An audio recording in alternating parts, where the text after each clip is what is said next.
Okay, sounds like everybody is in and settled. Looks like we all scanned the attendance code, so I'll go ahead and get started. If you're still filling out attendance while I'm talking at the beginning, no big deal. Just go ahead and wrap that up while we get started. This is our third fall semester general body meeting. Welcome, American Society of Civil Engineers. If you've not been here before, we're really excited to have you. If you have been here before, thanks for coming back. We have a really good program for you guys tonight. CDM Smith is here to speak, and then at the end, we're gonna have our officer elections. So stick around for those. A couple big things going on. So let's jump right in. As I stated, elections are tonight at the end of this meeting, and there will be lots of details to come after the presentations. We are collecting dues for meeting food, except for tonight's food, which is courtesy of CDM Smith. They're $5 for the entire school year, so that's for fall and spring, and freshmen do eat free, so no need to pay your dues if you're a freshman. To pay your dues, just Venmo OSU_ASCE with the note ASCE dues. This is what allows us to buy food for our meetings when we're not graciously sponsored by the company coming in. T-shirts are also for sale, conveniently also $5. Here's all the sizes that we have. Edith in the back of the room, there's Edith, hi. She'll handle payment and giving you your t-shirt if you buy one. It's the same price as dues, so if you do pay your dues or buy a t-shirt, please put in the notes what you're paying for so we don't get it mixed up later. Oh, and if you're gonna buy a t-shirt, pay for it at the table, just so you don't pay for it after and say, hey, I paid last meeting, I'm gonna pick it up. Just do it all at once while you're standing there. Awesome. So for those of you who have been here before, you're probably tired of seeing me talk about this slide, but I like to push the fact that ASCE is a national organization. It is not just our student general body meetings here on campus. They actually continue to be involved with you in your profession after you graduate and beyond. There's a few benefits to registering nationally now. First off, this didn't used to be the case, but now when you register as a student, your first year after graduation is free. You're automatically renewed as a national member, and you don't have to pay for your first year. It can be pretty pricey. I don't remember the exact amount, but it's definitely worth getting in there now if you're interested in ASCE and becoming a civil engineer. So there's a few other tangible benefits. They provide 10 PDHs for free. Those can be pricey too. Those are continuing education credits that you need to continue having your license renewed as a professional engineer.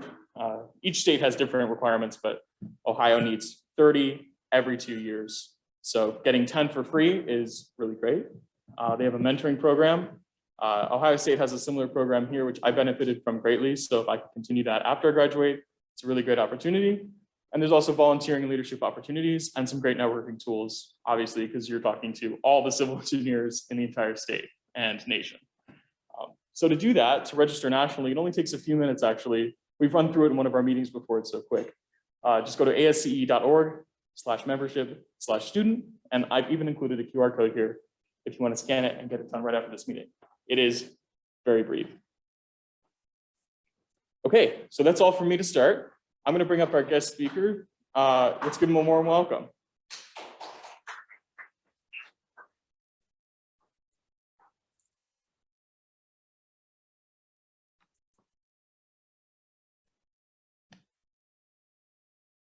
Let's go. There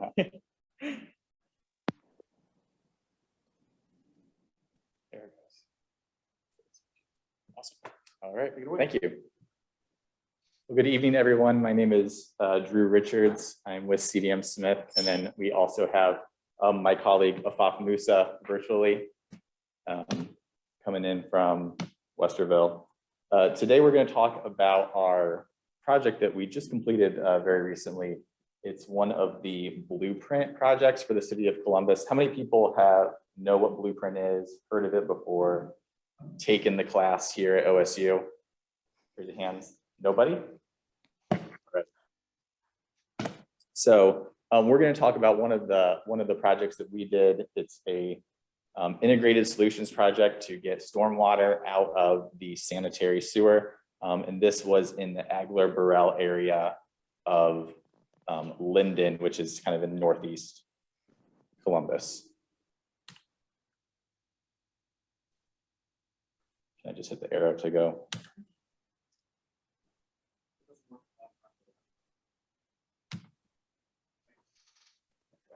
There we go. All right, so Afaf, you want to introduce yourself? Sure. Can you guys see me? Yep. First off, I apologize for not being there in person, just lots of reasons, but I'm happy that you can see me, at least with this virtual world that we live in these days. My name is Afaf Musa. I am a project manager and a project technical lead here at CDM Smith. I've been with them for 15 years now, since I graduated from OSU back in 2007. I do a lot of collection system modeling, basically stormwater models, sanitary system models, or even combined. And that becomes part of usually the planning phase of projects and the early stages of design. The modeling part also supports the design phase, and sometimes we have to go back to the drawing board during construction if we face a new conflict that we didn't really plan for. In my experience, I have learned to incorporate integrated solutions, which we'll be talking about here today. And that talks about GI, green infrastructure, whether it's a bioretention facility or a rain garden, etc., into the design to improve stormwater systems. And that would be me in a nutshell. Drew, go ahead. You want to introduce yourself? Hi, my name is Drew Richards. I've been with CDM Smith for about 10 years now. I started right out of school. I went to Ohio Northern University, so I'm sorry I didn't go to Ohio State, but I still root for the Buckeyes, so I'm not completely away from here. My specialty is condition assessment and rehabilitation for sanitary and storm sewer systems.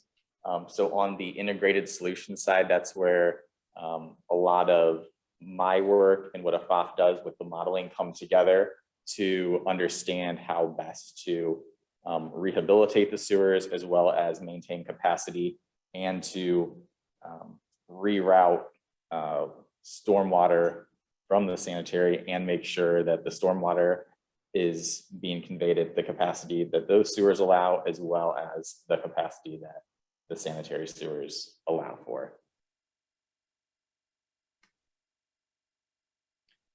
So in this presentation, we'll just talk about some characteristics of the area that we are looking to improve, the project scope of what we were planning to do, the level of service where we start talking about those capacity levels for the sanitary, the storm, and other goals that we want to hit with suspended solids and peak flows. We'll also talk about the planning that went into the project, a lot of field investigations we did. It was very, very heavy field investigations for this project.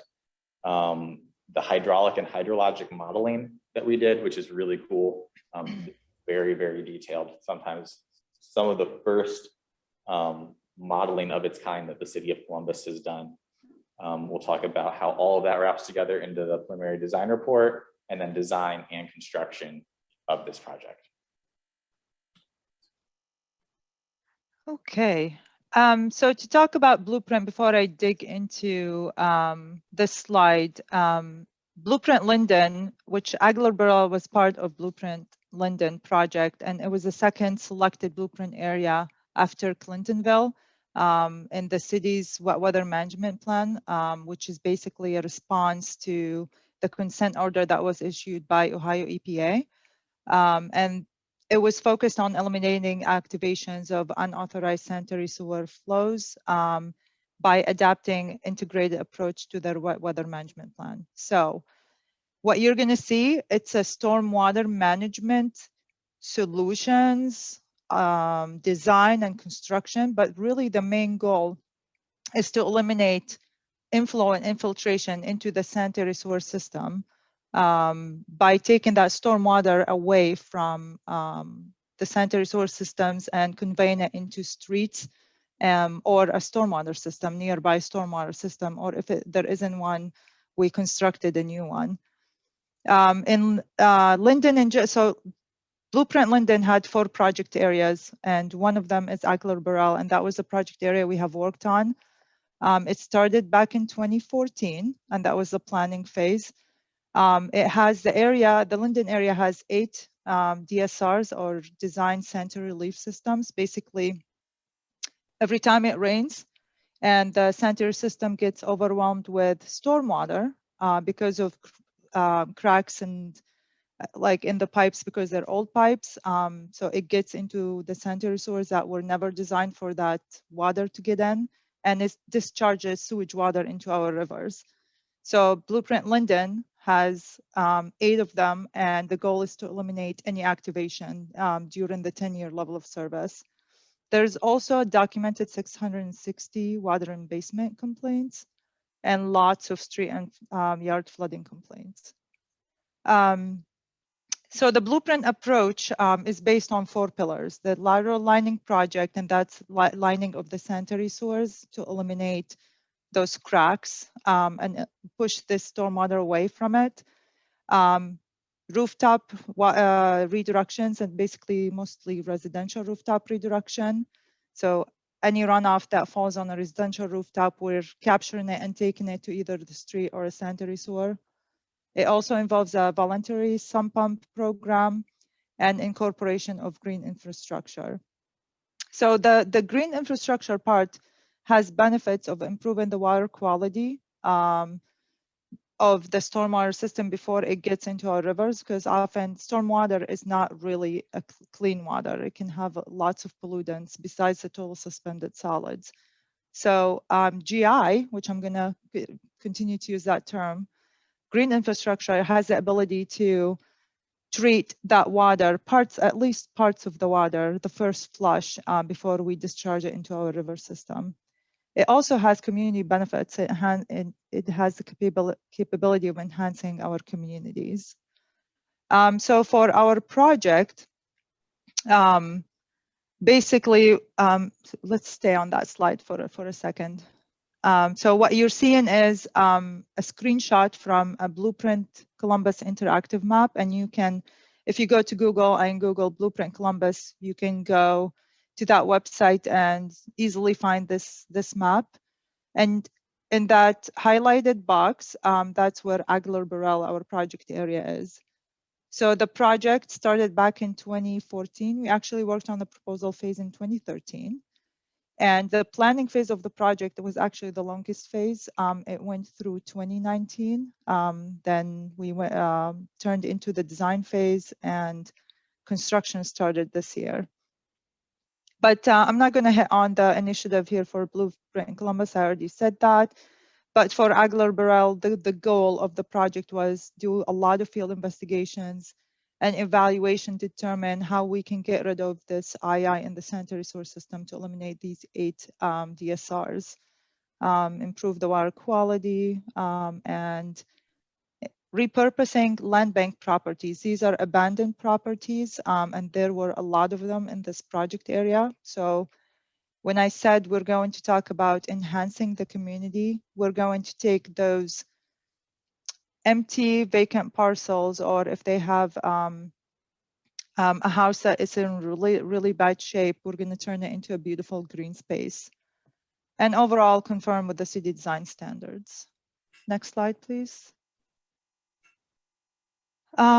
So the project area characteristics for Aguilar Burrell, it's in North Linden, it's 212 acres, relatively flat topography, and has 788 total parcels, but the point of that is it's mostly residential areas. 60% of it is residential areas. Our project area had 19 land bank properties, which was great for us to put big bioretention basins. Lots of storm sewers ranging in size from 6 inches to 96 inches, and high imperviousness to it, causing generating more stormwater runoff. Next slide, please. So the project workflow, again, planning back in 2014, we did a lot of field investigations that included private property, field investigations going on into each residential property and studying the runoff characteristics and patterns. And Drew will talk more about that. We did CCTV of the storm sewers and sanitary laterals. We did inspections of the stormwater manholes, survey of street profiles and depressed areas, especially at intersections. We also surveyed the stormwater system. Heavy H&H. So H&H is hydrologic and hydraulic analysis, and that involved building a model that became the tool to building alternatives and do the alternatives evaluation for the project. The deliverable or the product from the planning phase was the preliminary design report. Basically included everything from field investigation efforts, how it was done, results, and modeling results and our different alternatives. And I'll show you a bit of that later. And it also included the 30% construction drawings, basically plan views of where our preferred alternatives were. Second phase started 2019 to 2020 was the design phase. We went back and did more detailed survey. We did geotechnical investigations to locate utilities, underground utilities, and do soil borings to confirm the soil infiltration rates, especially in areas where we're installing bioretention basins. Lots of coordination with other City of Columbus departments like Department of Public Services, Department of, because they deal with streets and we're going to put some of these improvements on their streets. We did coordination with Division of Water. We did a lot of water line relocations because of these improvements. Columbia Gas, we had actually a big issue we had to work with Columbia Gas on. And more coordinations with the residents. The City of Columbus wanted to make sure that whatever they're doing in their neighborhood is acceptable, and they kept him in the loop from the get-go of this project. And the final deliverable, or what we call it, the product of this design phase, was the final design that moved into construction, where we regenerated the engineer's cost estimates. The project went into bid, and now CDM Smith is a construction administrator for this project. So I don't know. I haven't asked the PM if we finalize construction, but it's towards the end, and we have some fun pictures to show you towards the end of this presentation. Next slide.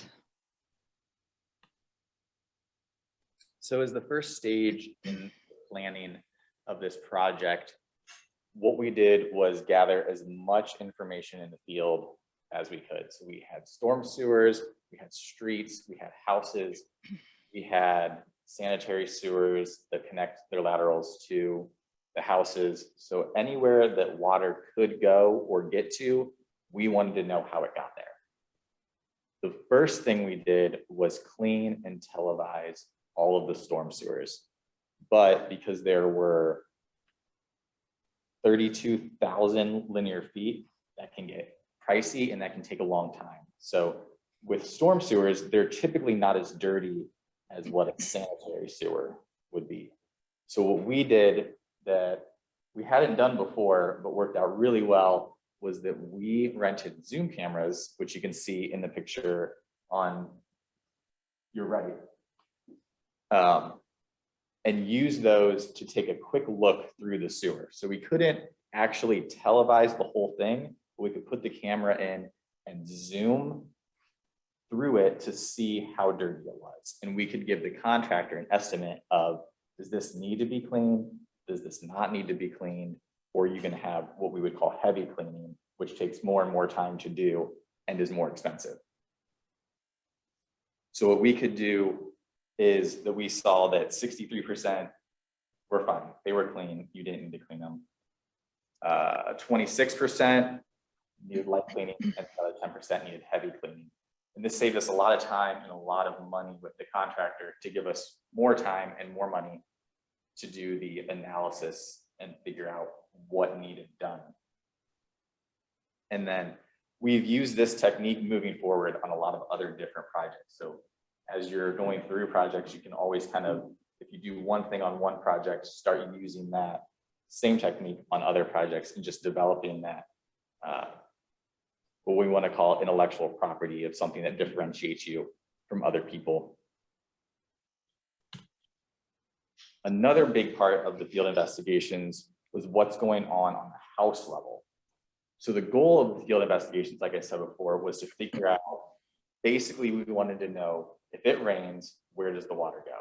So if that drop of water lands on a rooftop, we wanted to be able to trace it from the roof to the ground, to the sewer, to the storm sewer, to the sanitary sewer, to evaporation, transpiration. Where is the water going to go? So we did a very detailed drainage reconnaissance for this area. We had iPads with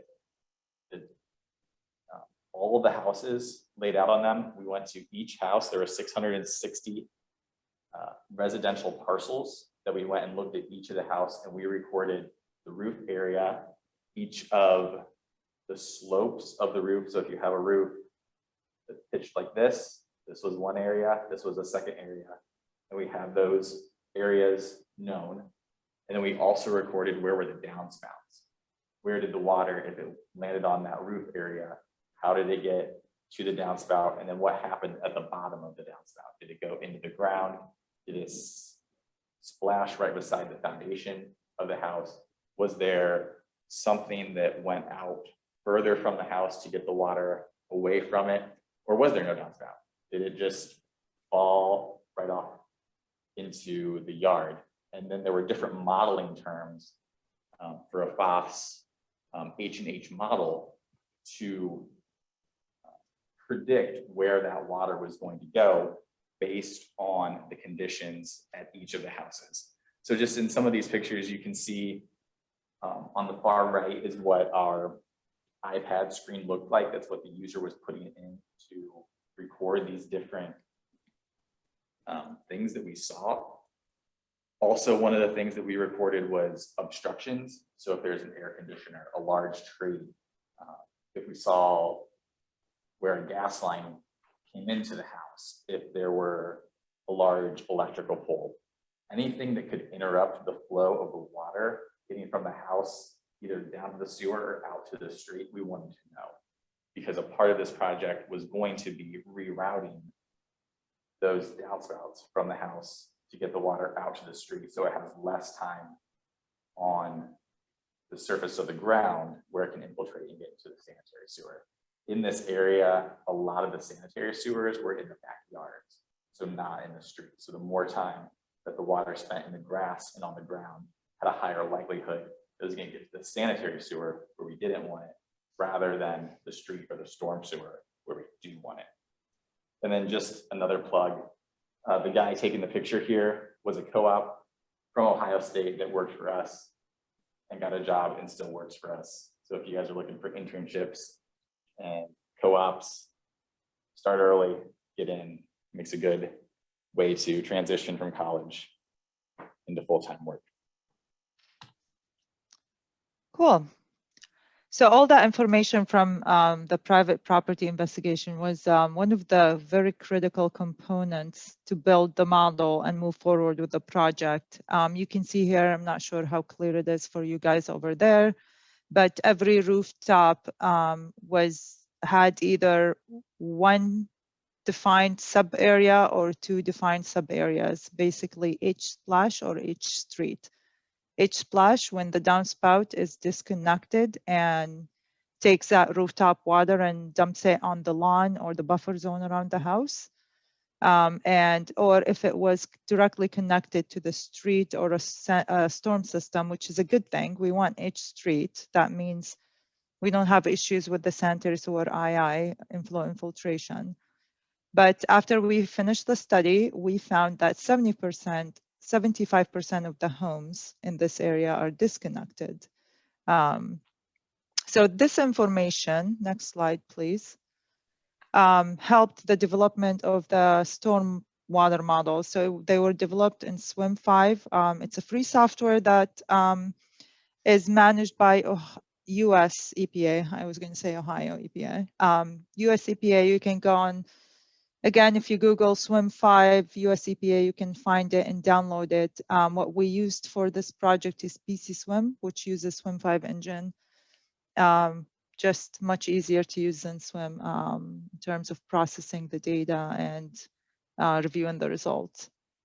We built 3 models, existing conditions, that represented the storm sewer network, a clean stormwater sewer network, because we went out there and cleaned the system. We wanted to have a good baseline for our proposed alternatives, and the connectivity of the rooftop. So 75% was disconnected.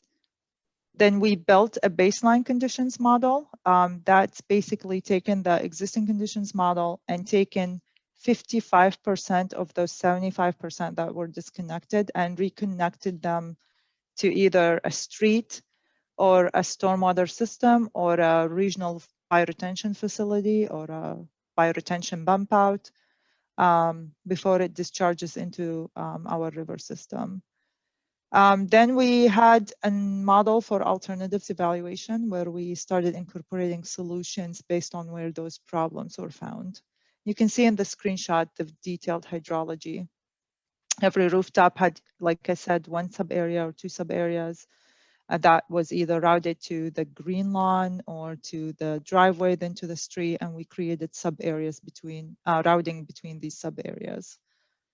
Next slide. Just screenshot here, show you how crazy this model is. It's one of the most detailed stormwater models I've worked on, and I have done projects all over the nation.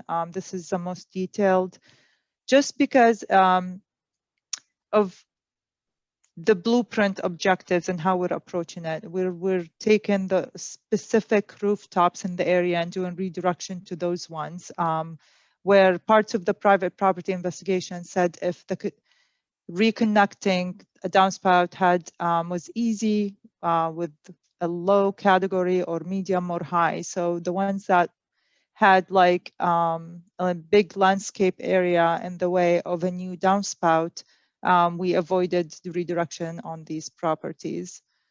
The street channels or the street curb and gutter system was represented as channels, open channels in the model.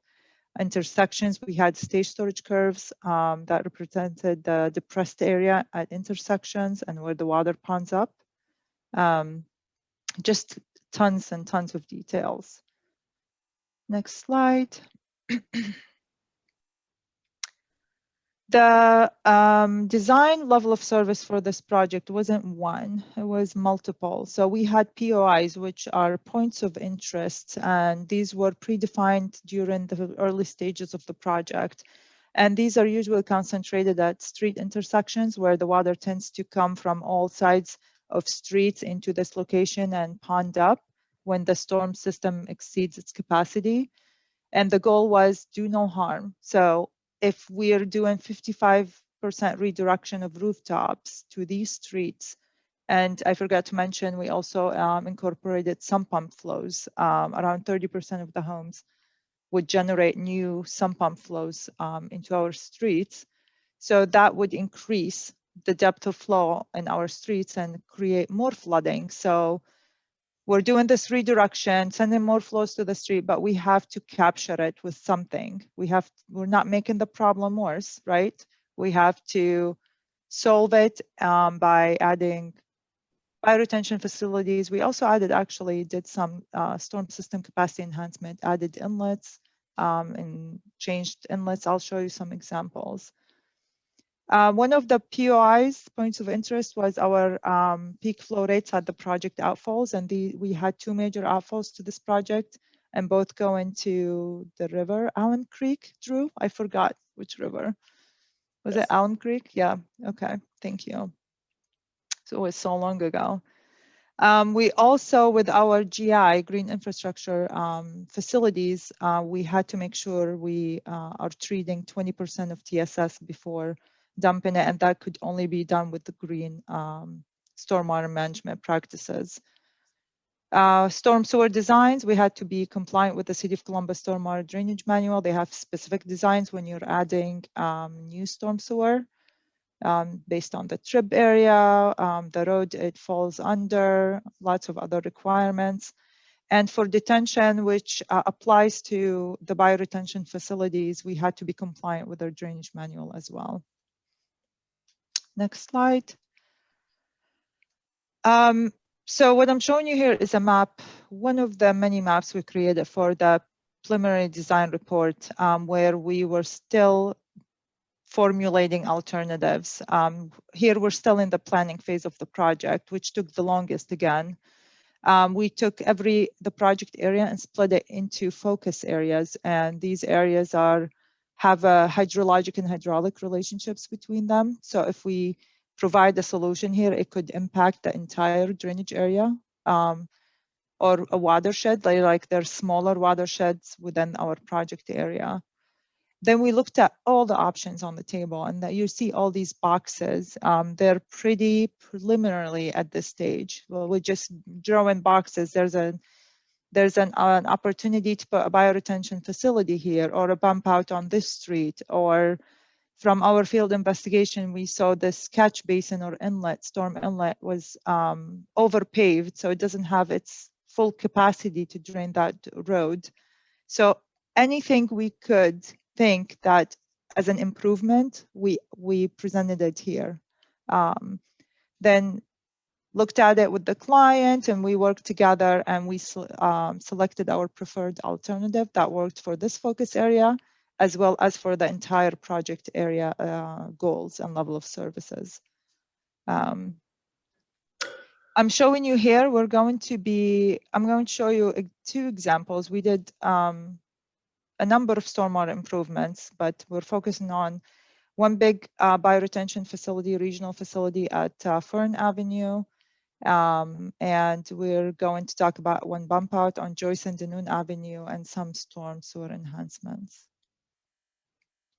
So back into the design phase, this map shows all these boxes shows you the locations of the stormwater improvements that were selected back in the planning phase and moved into the design phase.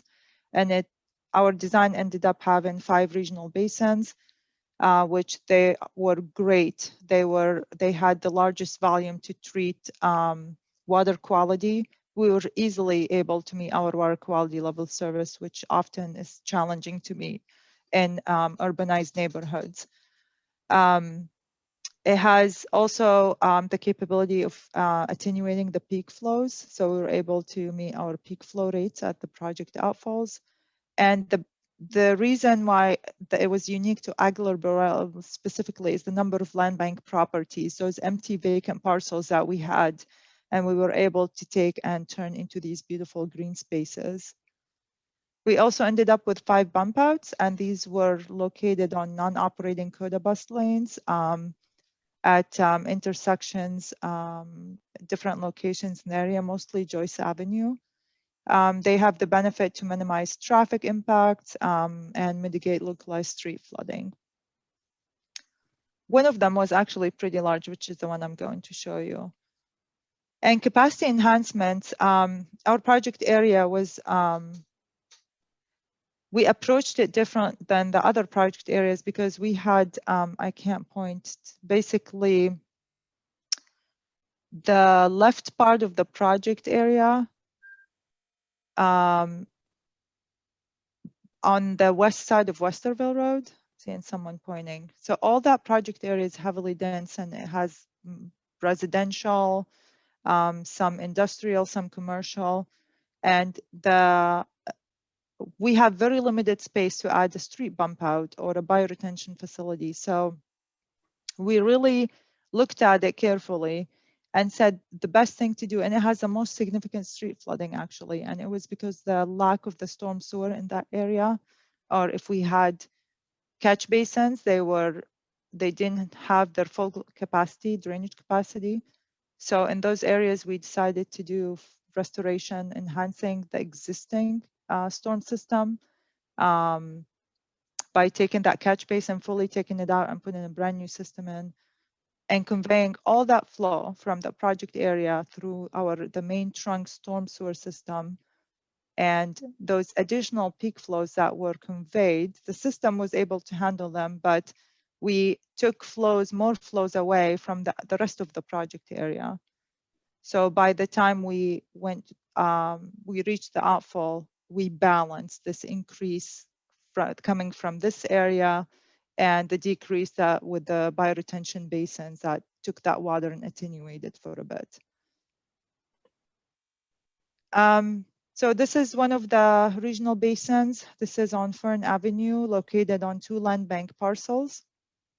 You remember from the planning phase of the project, it was basically a box, but we went back in and did survey and looked at it and maximized the capacity of this basin, made sure that we have enough space away from the residential properties adjacent to it, so we're not bothering residents. I'm also showing you here the profile view of the basin. So underground, we have an engineered bioretention soils that has the capability to infiltrate water faster than the native soils. Then it conveys it to storage layer, which is basically a wash gravel layer. And whatever gets into this perforated under drain gets captured and sent into the stormwater system. So this is one of our regional basins. The next one is one of the bump outs. Again, this is a Joyce Avenue bump out, one of the largest ones we constructed. We had to like meet a lot of city standards here, like being at least 50 feet away from the intersection, not being on a CODA bus lane because that will interfere with the bus lane and schedule. The bump outs had lots of city standards that we had to meet, but they helped us meet our design goals, and they actually look pretty good, much better than being on paper, and you'll see what I'm talking about.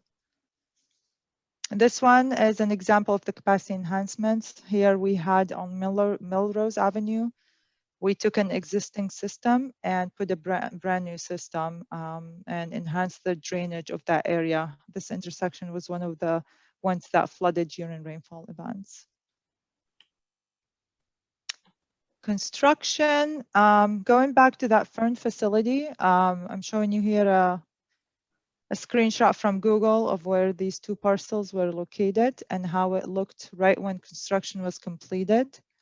And plants were brand new plants. The green pipes you're seeing in the picture, these are clean outs, but the part that is not vegetated, this is where the water is collected, and it tends to, like, is engineered to pond up to 1 foot or 12 inches.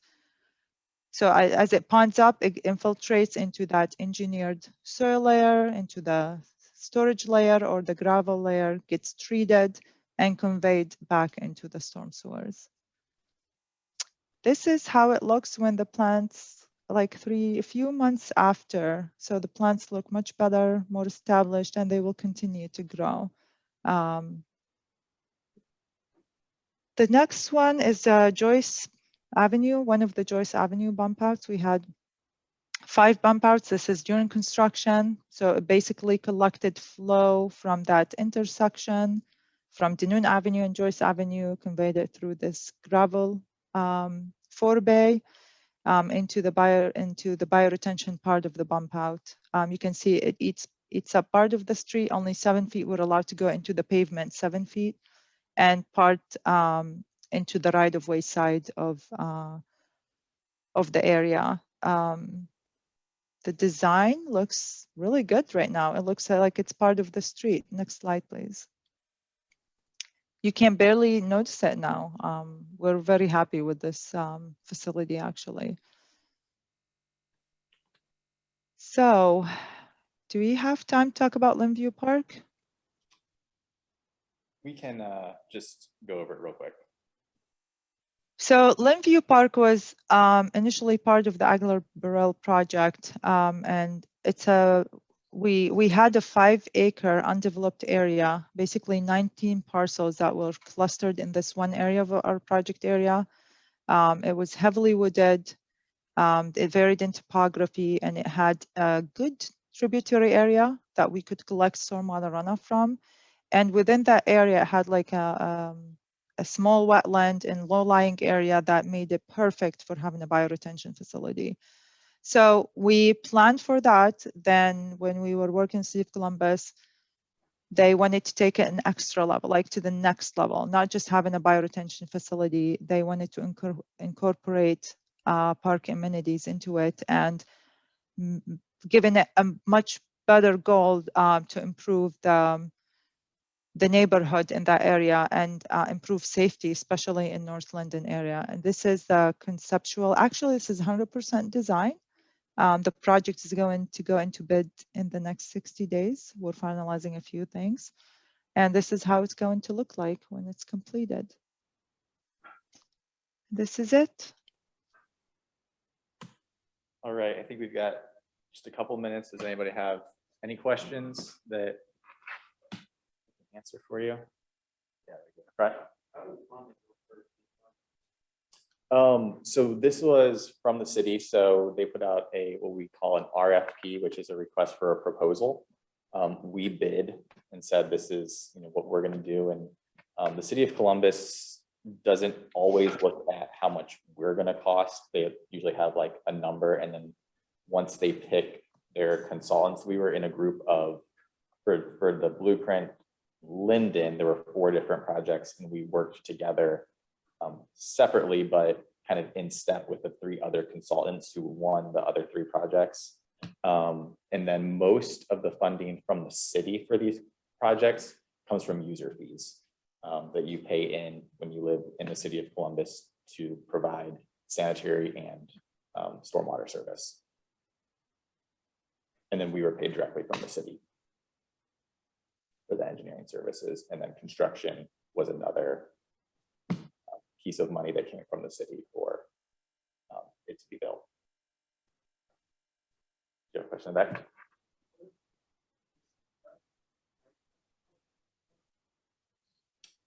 So we weren't looking at how dirty the water was, but actually the condition of the pipe. So is there rocks in the pipe? Is there silt in the pipe? What if you're looking at like a sanitary sewer, then you start to see fats and oils and grease along the pipe. But you typically don't have that in a storm system. And the main goal of that was to bring the pipes back to their full capacity. So when you have obstructions within the pipe, that cuts down on how much water can get through it. The less water, then it can start to back up and go places that we don't want it to. So we always recommend for cities to maintain and clean their systems pretty regularly to keep the capacity as it was designed. Right there. They use a high pressure water jetter. So what we call a combo truck is this is all done. There's specialty contractors who do this that we hire to come onto the project with us. And they have a truck that's filled with water, and then there's a pump on it that pumps the water through a hose with we call it a jetter head. It basically sprays high pressure water, and that pushes itself through the pipe. And it's kind of like your car going through the car wash when it's coming down on your car, but it's instead going out and pushing through.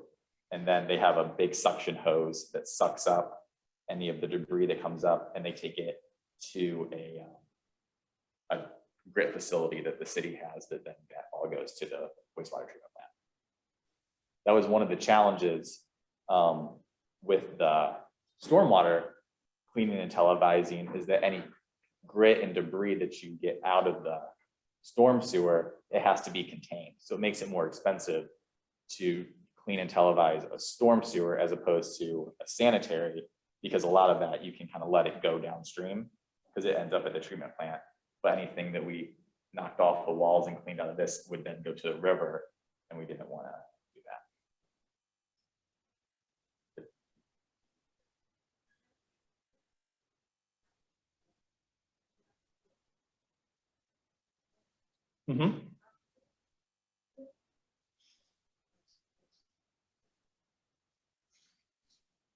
So we actually were using the collector app in GIS to track it. So that was what was on our iPad, was we recorded all of those features in GIS. So we would have each of those data sets.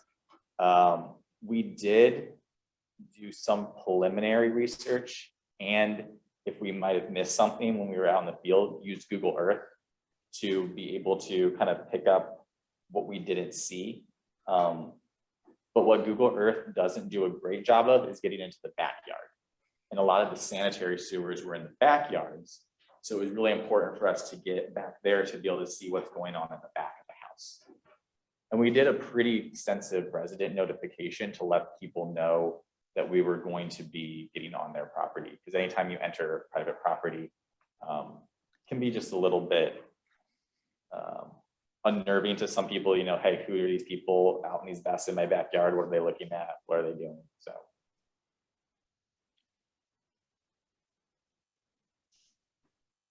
Any other questions? All right, thank you. And I left a card up here. So if you guys have any other questions or just want to get in touch about, you know, what we do at CDM Smith, we focus on the environmental side, water, wastewater, environment type stuff. So if you have any questions about what we do, you can shoot me an email or give me a call. Thanks, everyone. Yes.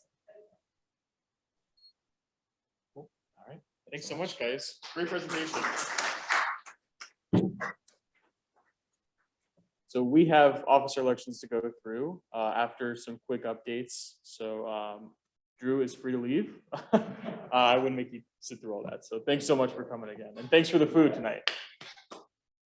Okay, let's jump back over here.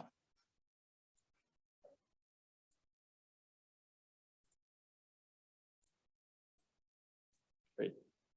Just a few things to run through real quick. Again, upcoming opportunity, networking session with 6 alumni. It's called 12 Buckeyes because it's 6 students and 6 alumni. I went to this, it was really great. They encouraged me to reach out and actually get my first ever internship with the city of Akron. So this is a really good opportunity. These photos are from when the event was in person, but it's still online for now. If you're interested in attending this, there's only 6 slots. So please reach out to us, let us know if this sounds like something that's cool to you. It's also going to be in our weekly email. If you're more curious about that, I can put some more information in there. But on November 8th is the deadline for that because the event is on the 29th just to get everything scheduled and worked out. Oh, thank you, Deanna. Good. Yeah, a few of our officers have actually gone. I think they got a lot out of it. We have an info session coming up, not right away. It's November 1st, so just in a couple of weeks with OHM advisors. They would like you to bring a resume. This is the networking session for people interested in the company. A lot of times this is a good chance to sell yourself to a recruiter. Those are really important. So November 1st is the day for that. Nearly cut off there, but not quite, is our microstation training course. That has been going every Wednesday night. Really great with Kayla Saggio. She is volunteering her time to come in and teach after work every Wednesday night for us. And those have been great. So if you're interested in learning more about the software that is often seen as the alternative to AutoCAD, but what is really a standalone piece of software in and of itself, really important to learn if you're going to be a civil engineer. Come on down to these sessions. They're really great. So here's a little calendar if you want to snap a picture of everything that's coming up. This was our last meeting. We had fall break. I hope that was good for all of you. It was for me. It came at the perfect time. And then this is tonight's meeting. You can see our info session 2 weeks from now. And we've got a couple of trainings. There's should also be a training this night, but the month sort of ended. So I want to squeeze in the info session there. So these are every week. Oh yeah, tonight we're gonna vote. I had this last week too, or last meeting as well. Forgot about that. So it's time for our 2022 officer elections for ASCE. This is a really big moment. Give me 1 second while I pull up all of the Google Forms that we're going to be using so I can show you guys the results. Just give me 1 quick second as we switch over to election mode. But this is the end of our regular programming.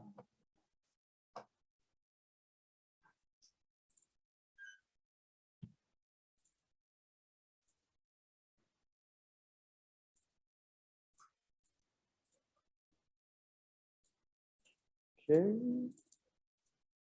Almost there.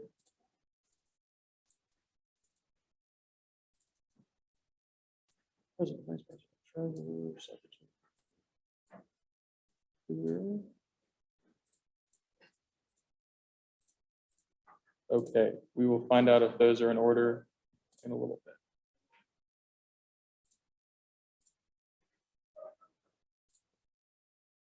So here's how this is going to work this year. It's different than we've done it in the past, especially because last year was virtual. I will run through all the positions very briefly, just so you know what is out there, what's available. Current President Dan Reinhardt, me, will describe a specific position and what it entails. I'm going to do that to start. I did that first bullet point after the second one. If you're interested in the position, speak for a moment about who you are and why you think you're right for the role, so everybody gets to know you before they vote for you. I will need an assistant up here, one of my officers, to write names on the board corresponding to A, B, C, or D, a letter.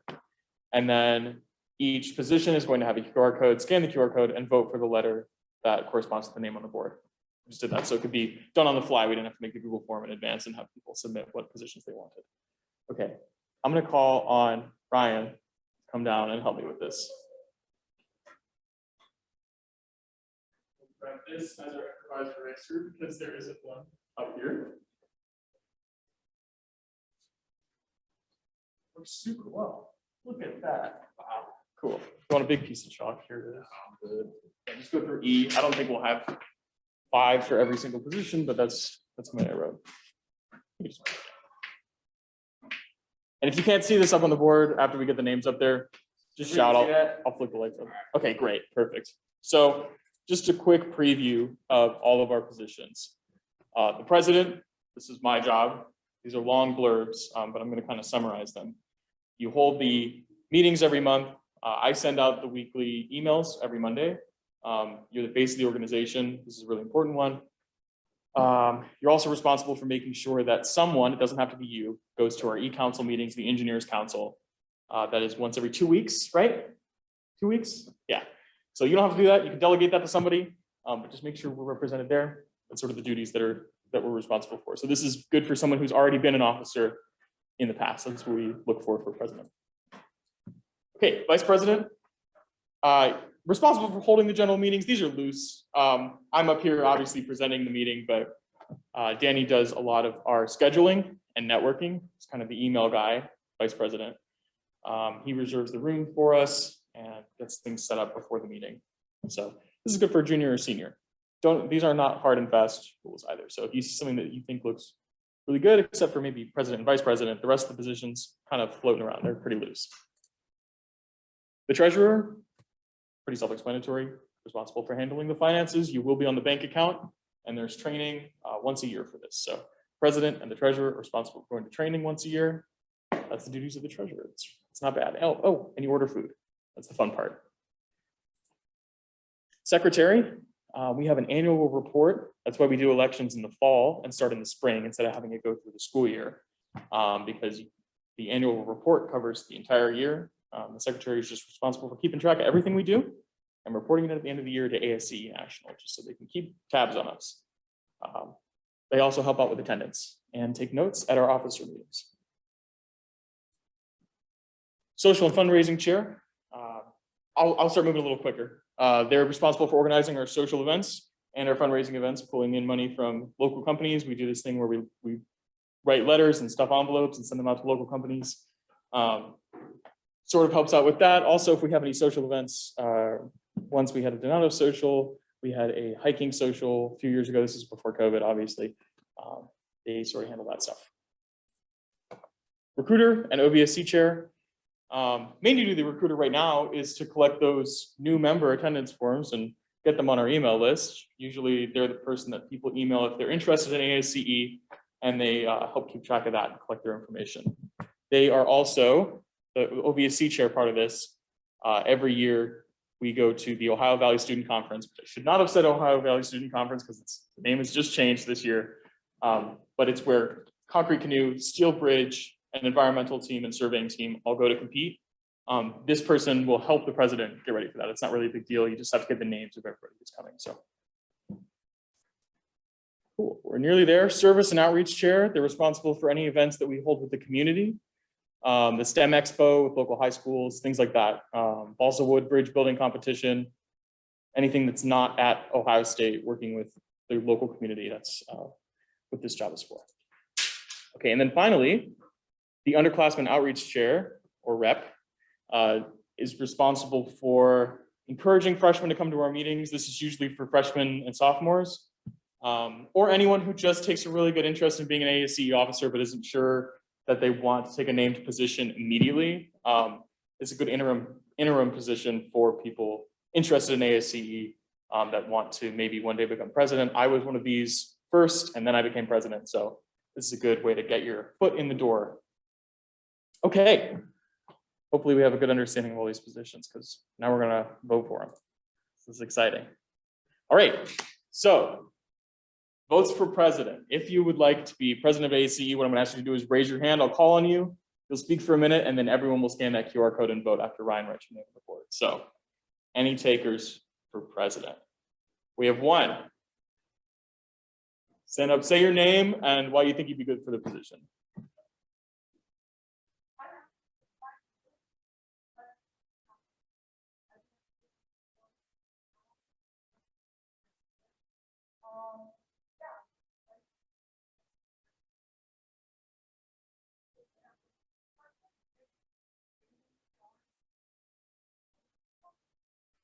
Awesome.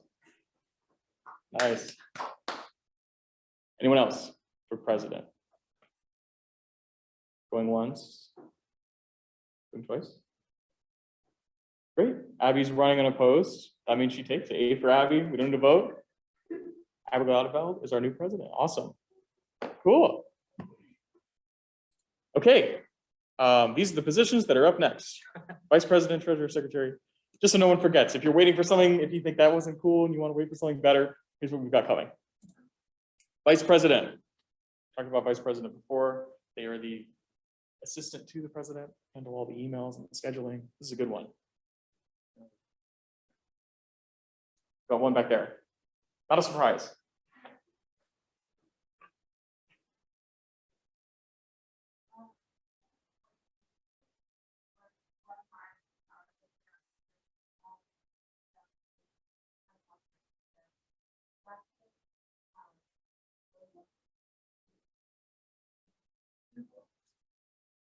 Nice. Cool. Yeah, let's see what we can snap back. Anybody else for vice president? Going once? Going twice. Vice president goes to Angela Bedanza. Nice job, Angela. Cool. Okay, here's what's next. Treasurer, Secretary, Social Funds, and Chair. Treasurer, this is the person who orders food and keeps track of all the money. You are on a bank account. You do get an ASCE debit card that you can't spend. that you cannot use unless you're approved to use it. So don't be buying things like crazy. Anybody for treasurer? Yes, no? Okay, one in the back again.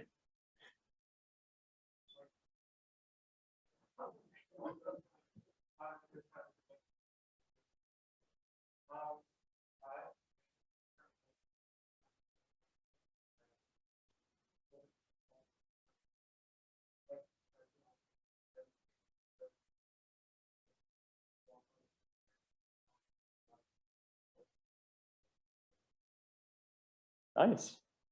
Danny Vasquez for treasurer. Put that on a poster. Anybody else for treasurer? Going once? Going twice? And treasurer goes to Danny Vasquez. Congratulations.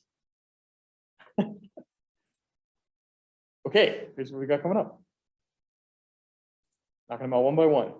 Secretary, like I said, secretary annual report goes to ASCE. We will help with that. Not a big deal. Got to take meeting minutes at our officer meetings. Sometimes you take pictures. We used to handle the website and social media accounts. Actually, I should have taken that off. It now goes to the underclass outreach works. So, anybody for secretary? Yes, no. You can always circle back. Oh, we got one. Sure. My name is Mason. I'm a first year. I'm a free right now. I was secretary of my high school class. My high school, I was secretary of 4 of my. I'm just trying to get involved with those students. Incredible, Mason. I almost don't want to ask if there's anybody else for secretary because I want to take that. That was great. I'm just kidding. Going once, going twice. Sold to Mason. Mason, what's your last name? Mason Perrell. Okay. Congratulations. Congratulations. Okay, got 4 left. Underclass outreach is not limited, but we have 4 left. Social and fundraising chair, promoting our organization, organizing our, what do we call them? Our socials at Donatos, or you can come up with your own social event ideas. This is the fun one. This is you get to be creative with this one. So, anybody for social fundraising chair?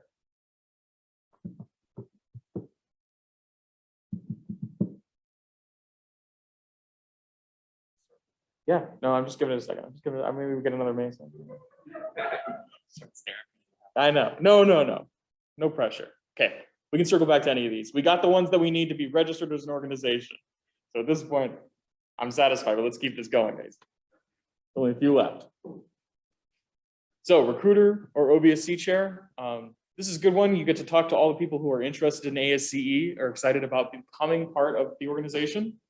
You help me, or not me, but Abby next year, organize the Ohio Valley Student Conference. This is an important one. Oh, and you get to know all the team captains. So you get to know the concrete canoe captain, the person who runs Steel Bridge. They're really cool. They're back underneath our umbrella, Steel Bridge now. So it's a good one. We got one.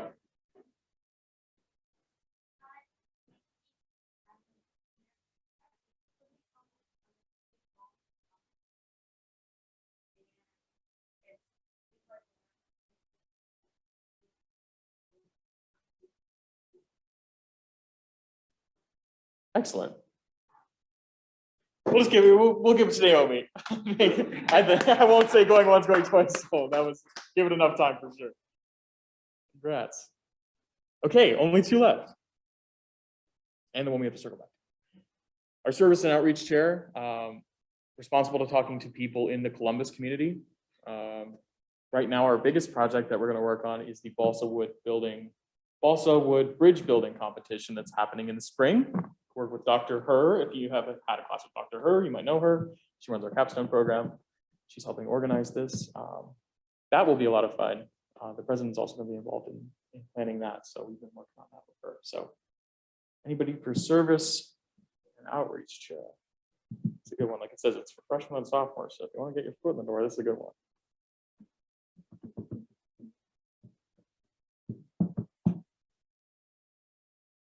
Okay, we can come back to this one too. Lastly, this is not a vote, but if you would like to be part of the officer board and doing things to help ASCE without having a named position, this QR code is for you right now. You scan this, fill out your name, and you can become one of our underclass outreach reps. No voting required.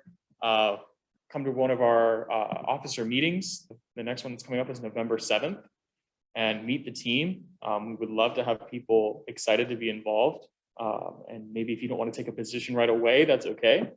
But if you want to come and meet all of us and learn what it's like to be an ASCE officer, maybe by not becoming the secretary right away, this is a great thing to do. So underclass outreach reps, no time to vote, no need. If you're interested, here's the thing to scan and fill that out. Otherwise, if you change your mind later, email us. We'd love to have you, actually, like genuinely. I think the underclass outreach reps are so fun because I used to be one, so I like to see people there. Give it a second. Okay, so we've had time to think. Just going to dart back really quick. If there's anybody who's interested in social and fundraising chair that changed their mind between then and now, any takers for social and fundraising chair, organizing our social events, fun stuff.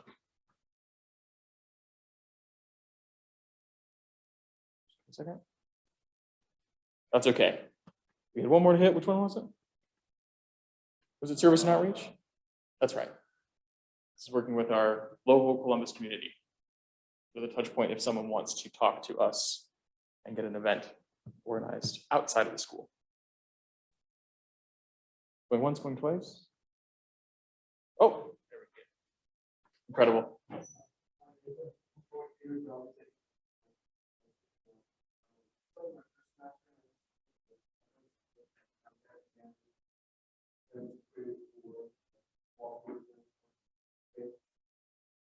Nice, Nathan. We'll give it to him. Okay, perfect. If anyone changes their mind or knows someone that would make a good social and fundraising chair, just reach out to us. No big deal. I am happy with one unfilled position. This was great. So congratulations to our 2022 ASCE officers. New officers, make your way to the front of the room right now. Up on up.